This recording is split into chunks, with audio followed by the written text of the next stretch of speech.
नमस्कार, कंज्यूमर अड्डा में आपका स्वागत है। आपके साथ मैं हूं विपिन भट्ट। और आज समझ ही गए होंगे आप, पीछे जो लिखा है बड़ी ईएमआई कैसे हो भरपाई क्यों? क्योंकि आरबीआई ने बढ़ा दी है ब्याज दरें। आरबीआई ने रेपो रेट बढ़ाया, और जब आरबीआई रेपो रेट बढ़ाता है तो सभी बैंक अपने कर्ज महंगे कर देते हैं। यानी जो लोन आप लेते हैं, चाहे वो होम लोन हो, ऑटो लोन हो, पर्सनल लोन हो, कई प्रकार के दूसरे लोन्स हो, उसमें आपको ज़्यादा ब्याज देना पड़ता है।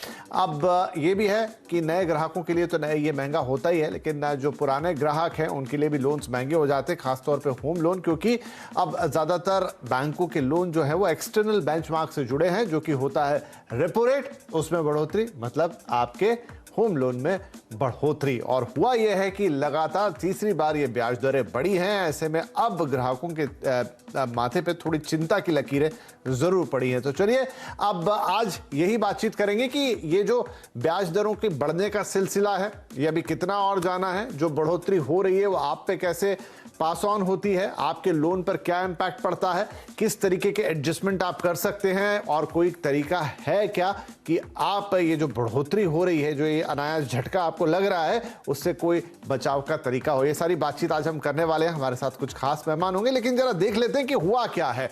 तो देखिए, ये जो ब्याज दरें बढ़ी हैं, मैंने कहा ना लगातार तीसरी बार है। तो 4 अप्रैल को हमने देखा था पहली बढ़ोतरी हुई थी 4.4% या 40 बेसिस पॉइंट जिसको कहते हैं। रेपो रेट तब 4 पे हुआ करती थी, बढ़ के पहुंच गई 4.4% पर।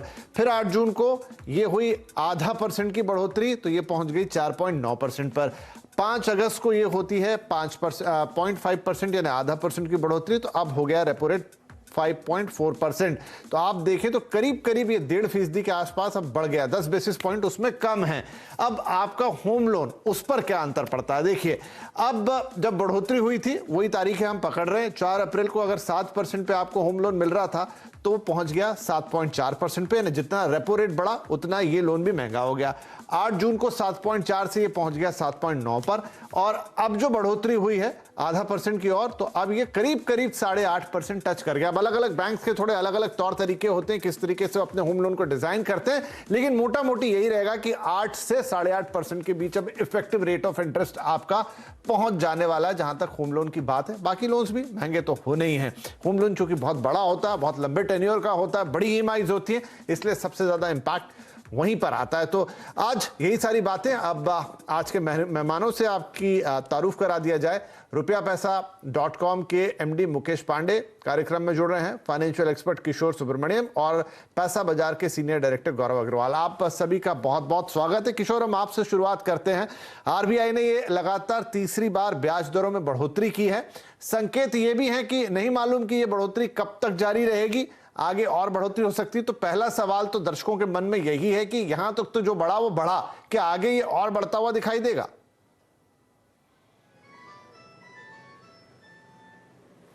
किशोर साहब, आपसे है सवाल।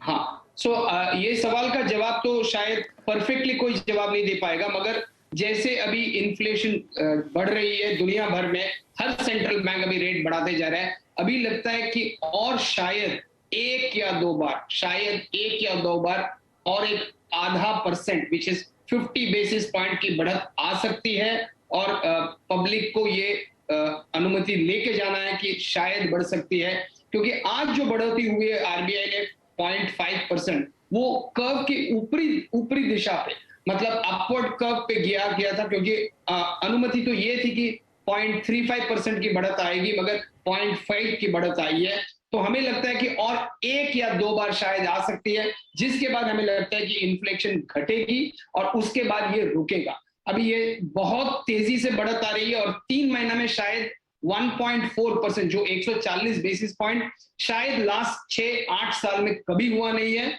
तो ये बहुत एग्रेसिव आरबीआई चला रही है इन्फ्लेशन को घटाने के लिए। उम्मीद मेरा तो है कि एक या दो बार और ये बढ़े। और बढ़ेगा 50 बेसिस पॉइंट तक, ये और बढ़ सकता है। घर खरीदारों के, कंज्यूमर्स के तो दिल बैठे जा रहे हैं, क्योंकि 3 महीने के अंदर आपने भी कहा कि 6-8 साल में इतनी तेज बढ़ोतरी कभी देखी नहीं। कहां 6.5% पे चले गए थे, बैंक बड़े बड़े एडवर्टाइज दे रहे थे, और अब ये 8%, 8.5% को टच कर रहे हैं। खैर, जो हुआ वो हुआ, अभी आगे के लिए और तैयार रहना है। तो चलिए मैं अपने बाकी मेहमानों के पास जाऊं, उससे पहले थोड़ा आपको एक नजारा दिखा देता हूं कि आपके होम लोन पर इंपैक्ट क्या आने वाला है। जरा ग्राफिक्स वो हम देखेंगे। होम लोन पर असर देखिए, अगर आपने 30 लाख रुपए का होम लोन लिया है और इसकी अवधि 10 साल है, क्योंकि छोटा होम लोन है, कई लोगों के लिए लगेगा कि 30 साल भी बड़ी रकम है, लेकिन फिर भी हमने अवधि 10 साल की ली है। अभी अगर ये 7.5%, अधिकतम बैंक जो 2 रिवीजन हुए थे पिछले, उसके बाद आज आप किसी भी बैंक की वेबसाइट पे जाएंगे तो जो सबसे निचला रेट है वो 7.5% का है। आधा परसेंट की बढ़ोतरी इसके ऊपर भी हो गई, तो कहां गया साहब, ये गया 8% पर।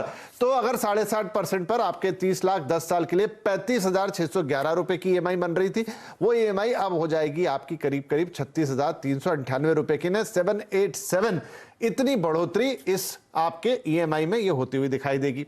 नंबर 2 अब पकड़ लेते थोड़ा मिड सेगमेंट को। 50 लाख का और 20 साल का लोन, 7.5 से बढ़कर 8 ये भी हुआ। ईएमआई में देखिए कितना अंतर आ रहा है, यहां 1,600 रुपए से ज्यादा का अंतर आ गया। 40,000 की ईएमआई करीब करीब 42,000 पे पहुंच गई। एक और सिनेरियो देख लेते हैं, क्योंकि कुछ महानगरों में, मुंबई, दिल्ली, 1 करोड़ के मकान अब आम बात हो चली है, तो यहां पर भी बड़ा झटका आएगा, क्योंकि 7.5 से 8% हुआ।